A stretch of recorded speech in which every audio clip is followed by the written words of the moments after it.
Bismillahirrahmanirrahim. Qala rabbi shrah li sadri wa yassir li amri wahlul 'uqdatam min lisani yafqahu qawli. Allahumma iftah 'alaina hikmataka wa anshur 'alaina min khazaini rahmatika ya arhamar rahimin. Rabbi yassir wa la tu'aththir, rabbi tamim bil khair. Allahumma salli ala sayyidina Muhammad. Alhamdulillah, apa khabar semua sahabat-sahabat saya dalam media sosial ni, para YouTuber dan semua yang mendengar ataupun yang tengah menjenguk saya punya YouTube ni. Jadi welcome back to channel. Selamat datang ke channel saya, Ustaz Suwangi Attar.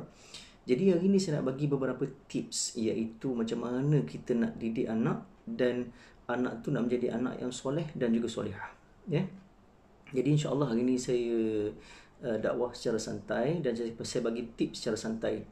Jadi sebelum tu saya nak ucapkan ribuan terima kasih sekali lagi, syukur nikmat kepada Allah Ta'ala kerana sudi subscribe channel YouTube saya. Jadi sebenarnya ramai yang bertanya pada saya tentang bagaimana Ustaz, boleh tak Ustaz bagi sedikit tips macam mana kalau kita nak didik anak, tips nak jadikan anak tu anak soleh ataupun anak yang solehah. Jadi sebenarnya didikan tu kalau kita tengok balik, yang mencorakkan anak kita tu untuk menjadi Nasrani, Majusi dan juga agama-agama lain adalah diri kita sendiri. Kalau didikan kita tidak berjaya ataupun tak betul, maka habislah anak-anak tersebut. Anak tu adalah amanah Allah Ta'ala kepada kita. Jadi saya nak bagi beberapa tips kat sini. Ada 8 tips. Jadi tuan-tuan dan sahabat-sahabat semua boleh salin lah.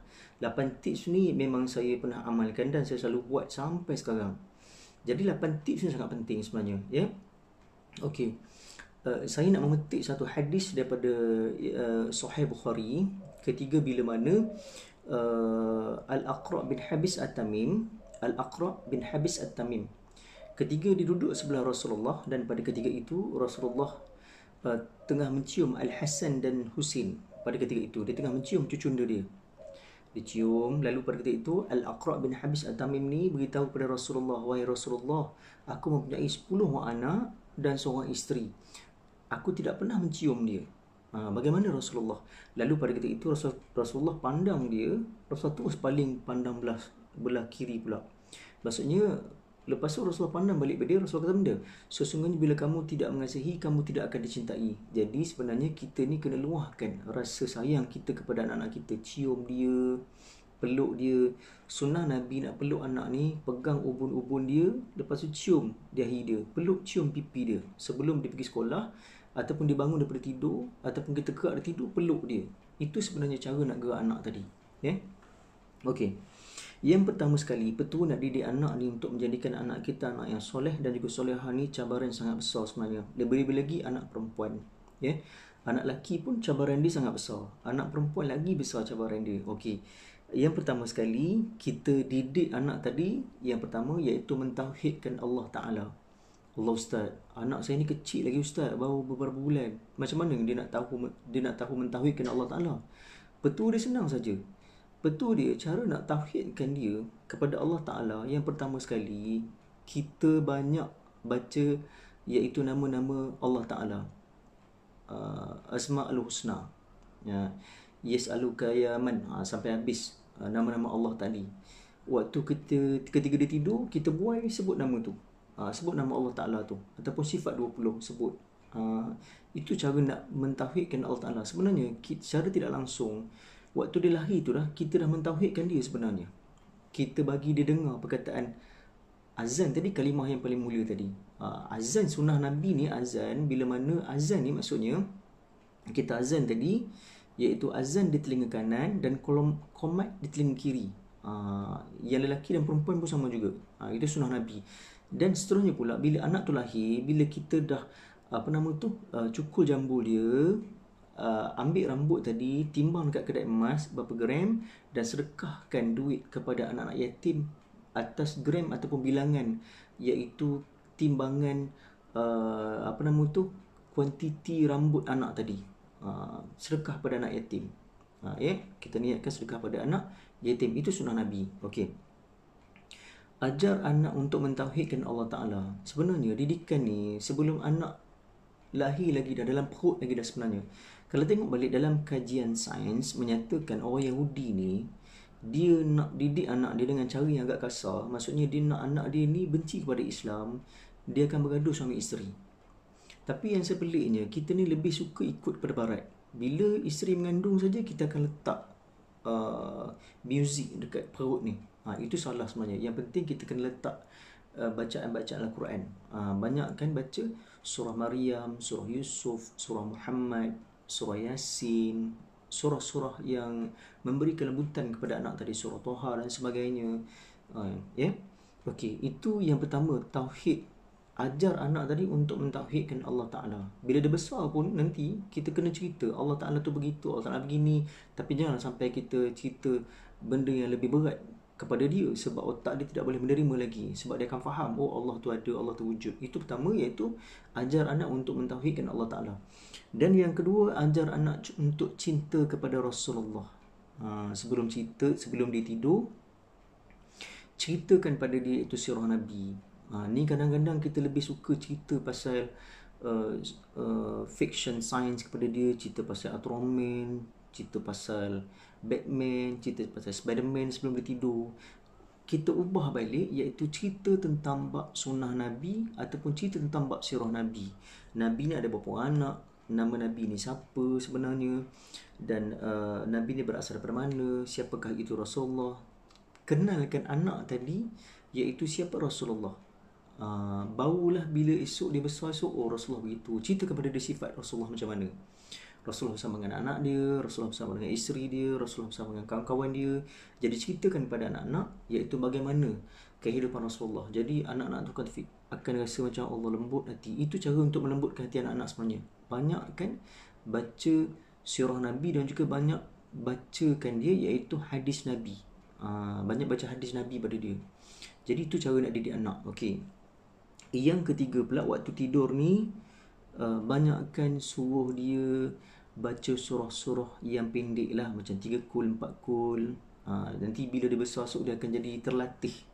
Nanti bila dia duduk asrama, dia akan terfikir, dulu mak aku, ayah ajar aku ataupun ayah aku ajar aku sebelum tidur kena baca 4 kul, 3 kul. Dia akan ingat balik. Itu cara kita nak didik anak kita, bukan suruh dia baca novel. Ni kadang-kadang banyak yang suruh anak-anak dia baca novel sebelum tidur. Salah tu. Dia baca Quran sebelum tidur, baca surah Al-Mulk 3 kul, 4 kul. Itu yang kita perlu didik anak-anak tadi. Okey, seterusnya pula yang keempat, iaitu bila anak tadi usia dia dah telah memais, gerakkan dia untuk bangun solat subuh awal pagi. Cara nak gerak subuh tadi iaitu kita kena gerak dia, bukan kita kena gerak dia tepuk pipi dia. Tapi cara nak gerak dia tadi iaitu kita kena gerak kejut pada kaki dia. Kejut pada kaki dia, bangun sayang. Lepas tu kita peluk dia. Kita kena ada bonding. Bukan kita gegar kata dia. Bila gegar kata tadi, maka pada ketika itu boleh menyebabkan dia jadi kemarahan kepada anak-anak tadi. Dia akan jadi agresif. Jadi bukan tarik selimut dia. Maksudnya bila kita kejutkan dia tadi, kita peluk dia. Supaya dia rasa tidak stres bila bangun pagi tadi. Sebab biasa bila bangun pagi ni mood ni macam-macam. Mood akan jadi swing. Nak mood anak kita. Jadi peluk dia dan belai dia bila bangun pagi tadi. Ingat, bila nak kejut anak tadi, kejutkan dia bukan bangun sekolah, bangun sekolah, bukan bangun sekolah. Kita kena ubah bangun solat subuh. Ubahkan perkataan tadi, kakak, adik bangun solat subuh, bukan bangun sekolah. Nanti anak-anak tu akan fikir nak pergi sekolah aja. Dia tak fikir sembahyang subuh. Okey. Itu yang keempat. Yang kelima pula iaitu sediakan sarapan dengan tangan sendiri agar anak tadi dia merasai hasil daripada makanan kita. Jangan bagi anak-anak makan makanan daripada buatan orang lain.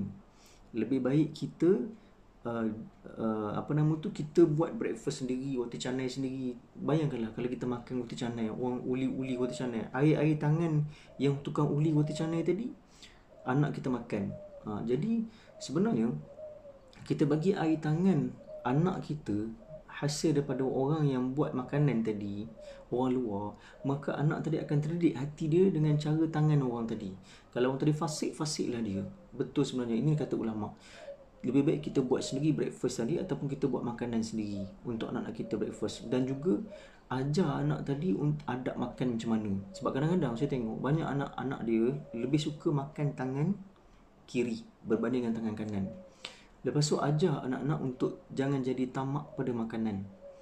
Makanan kalau boleh makan tu didik anak untuk makan sunnah, makan setalam. Didik anak tadi untuk makan iaitu makanan cara makan sunnah, makan setalam, supaya keberkatan tu akan wujud dan kasih sayang tu akan wujud. Bila anak nak besar dia akan fikir balik, oh ini sunnah Nabi. Itu cara nak didik anak. Didik anak ni bukan dengan kata-kata tapi dengan perbuatan kita. Ramai orang salah didik anak dengan kata-kata dia, dengan kata-kata nasihat. Tidak, betul. Tapi didik anak adalah dengan didikan kita, dengan perangai kita, dengan sifat kita, dengan akhlak kita. Maka anak tu akan ikut balik akhlak kita yang baik, bukan akhlak yang buruk. Okey. Dan juga yang keenam, berdoa. Ramai yang beritahu saya, Ustaz, saya ni, anak saya ni tak menjadi loh Ustaz. 7 orang, yang seorang je hafiz Quran, yang 6 orang lagi semua tak menjadi Ustaz. Seorang jadi perompak, seorang jadi perogol, seorang jadi isyaradah dan sebagainya. Maka Allah Ta'ala tengah menguji. Saya kalau boleh, ibu dan ayah kat sini, tolonglah maafkan anak-anak dia sekiranya anak-anak dia berdosa. Kalau sekiranya anak-anak kita dahaka, maafkanlah dia. Jangan marah dia. Anggaplah Allah Ta'ala tengah menguji kita. Kalau boleh, maafkanlah anak kita. Halalkan susu yang kita bagi minum pada dia tadi. Ibu-ibu, kalau boleh halalkan susu yang ibu-ibu bagi minum pada anak-anak tadi. Halalkan supaya ada keberkatan pada dia. Dan takut esok kita akan didakwa di akhirat esok kita tidak menghalalkan susu tadi. Dan para bapa kat sini, kalau boleh, halalkan nafkah yang kita bagi pada anak kita tadi. Jangan rasa macam nak marah anak tadi. Kita kata benda, aku tak halalkan benda yang kau bagi pada aku. Itu di antara salah satu petua nak didik anak, nak bagi anak tu jadi anak soleh ataupun anak solehah. Ni kadang-kadang ibu bapa ni dia kata benda, aku tak halalkan yang kau bagi pada aku. Aku tak halalkan benda yang kau bagi pada aku. Tapi sebagai ulama ada menafsirkan di sini, kalau kita nak didik anak, kalau anak tadi keras hatinya, kalau degil tadi, kita boleh kita boleh beritahu, selama ni Abah didik kamu dengan cara yang baik. Abah bagi belanja pada kamu, Abah bagi duit sekolah pada kamu, tapi kamu jadi macam ni. Bila besar kamu jadi macam ni. Maka kita boleh mengungkit balik. Ungkit balik tujuan nak bagi pengajaran kepada dia. Tidak jadi masalah, kata ulama.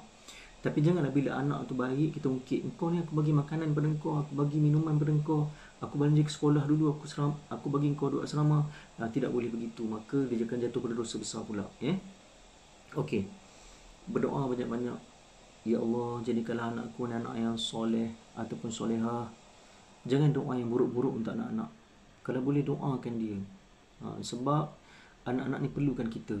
Dalam waktu sekarang ni, kita kena jadikan anak-anak kita tu sahabat kita. Waktu dia kecil, kita belai dia. Tapi waktu dia umur 7 tahun ataupun 6 tahun, kita boleh pukul dia kalau dia tak solat. Didik cara Islam. Dan bila dia remaja, kita kena jadikan dia sebagai sahabat kita. Bila dewasa, lagilah kita kena akrab dengan dia. Anak-anak ni kita tidak boleh sisihkan. Kita tidak boleh sisihkan. Okey, seterusnya pula iaitu solat tahajud. Solat tahajud ni bukan apa. Tujuan dia untuk melembutkan hati anak-anak dan untuk melembutkan hati ahli keluarga kita. Kalau boleh, bangun solat tahajud berjemaah. Ajak anak-anak tu untuk qiyamul lail bersama dengan kita. Anak-anak tadi, didik anak-anak supaya bila esok dia besar, dia akan rajin tahajud. Tahajud ni sangat penting. Tahajud ni munajah betul-betul kepada Allah Ta'ala. Ya Allah, aku mohon padamu, Ya Allah, kalau boleh jadikan anakku ni anak yang soleh, anak yang baik, anak yang warak, anak yang hafiz Quran, anak yang hufaz Quran, anak yang menghafal hadis, anak yang berjaya di dunia dan juga di akhirat. Minta kepada Allah Ta'ala. Tuan-tuan dan perempuan dan semua hadirin yang mendengar, sahabat-sahabat saya, sebenarnya anak-anak kita tu akan jadi musuh kita di yaumul kiamah esok. Sebab apa saya kata macam tu? Sebab dia akan jadi musuh pada kita. Kita ni nak masuk syurga ni. Selangkah dia masuk syurga. Lalu pada ketika itu, anak kita ni akan panggil.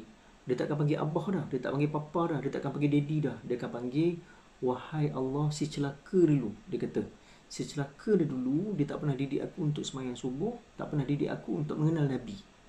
Jadi kita akan diheret semula masuk neraka Allah Ta'ala bersama dengan anak-anak kita tadi. Sebab tu penting didikan agama kepada anak-anak. Sebab tu saya kata, didik anak untuk mentauhidkan Allah Ta'ala dan untuk kenal Nabi SAW.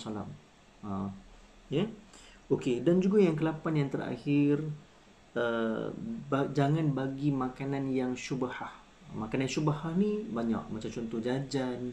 Jajan ni kita boleh buat sendiri. Macam kalau kita minat nak bagi dia makan jajan, kita boleh buat sendiri. Kita boleh goreng sendiri. Makanan syubhah ni macam-macam. Maksudnya makanan yang tidak disembelih. Contoh makanan syubhah ni bila mana kita apa nama tu, kita beli dekat kedai yang kita tak tahu halal dia macam mana, kita bagi anak kita makan. Jangan bagi anak makan syubhah. Kalau nak didik anak, ketuk pintu syurga tu dengan kelaparan. Ketuk pintu syurga untuk anak-anak dengan kelaparan. Ajar anak-anak supaya tidak membazir. Kadang-kadang saya pelik tengok ibu-ibu dan ayah-ayah ni suka bermewah-mewahkan anak-anak dengan makanan-makanan, makanan segera, Maggi dan sebagainya. Itu adalah di antara makanan syubhah yang kita tidak boleh bagi pada anak. Makanan tu halal tapi dia syubhah, yang berunsurkan syubhah. Ya, kalau boleh biarlah kita masak sendiri. Okey, itu yang ke-8 tadi. Dan yang ke-9 pula, yang terakhir, minta maaf, yang terakhir, yang ke-9, iaitu banyakkan bagi makanan sunnah. Makanan sunnah tu apa dia? Iaitu kismis, buah delima, buah kurma. Tapi janganlah kita hari-hari bagi makanan pada anak-anak. Nak anak-anak tu jadi hafiz Quran, ataupun nak anak-anak tu jadi seorang yang jadi ustaz atau ustazah, kita bagi dia iaitu habis, suruh dia makan kurma dengan kismis sampai muntah anak tu, muntah keluar kismis. Jadi tidak bolehlah begitu. Maksudnya kita ajar anak tadi untuk makan makanan sunnah. Makanan sunnah sangat penting. Susu kambing dan sebagainya, banyak khasiat, ya. Jadi saya rasa sekadar itu saja untuk saya bagi tips kepada tuan-tuan dan perempuan dan semua hadirin hadirat dan sahabat saya yang dirahmati Allah Ta'ala sekalian. Jadi insya-Allah ada 1, 2, 3, 4, 5, 6, 7, 8 doa, apa nama tu, tips macam mana kita nak didik anak ni untuk jadi anak-anak yang soleh dan juga solehah. Nak didik anak tu untuk jadi anak-anak yang soleh dan juga solehah, sebenarnya didikan tu daripada akhlak kita sendiri. Akhlak kita baik dan anak tu akan ikut jadi baik. Bila akhlak kita buruk, anak itu akan turut jadi buruk juga akhlak tadi. Jadi saya rasa sekadar itu saja. InsyaAllah semoga pencerahan yang saya bagi pada hari ini memberi manfaat kepada semua. Jadi jangan lupa boleh share, dan juga saya memohon kemaafan di atas khilaf saya sendiri. Jadi kita amalkan petua ni, dan saya juga sentiasa mengamalkan petua ni sampai sekarang. Saya amalkan petua ni walaupun anak-anak saya tak berjaya lagi masuk universiti. Yang seorang umur darjah 1, seorang lagi umur di tingkatan 3. Ada 2 perempuan. Allah Ta'ala uji saya dengan anak perempuan. Bertuah anak perempuan sebenarnya, sebab Allah nak bagi pahala kepada seorang ayah dan seorang ibu, ya. Jadi alhamdulillah, sekadar itu saja. Doakan saya dan saya akan doa kepada para sahabat. Assalamualaikum warahmatullahi wabarakatuh.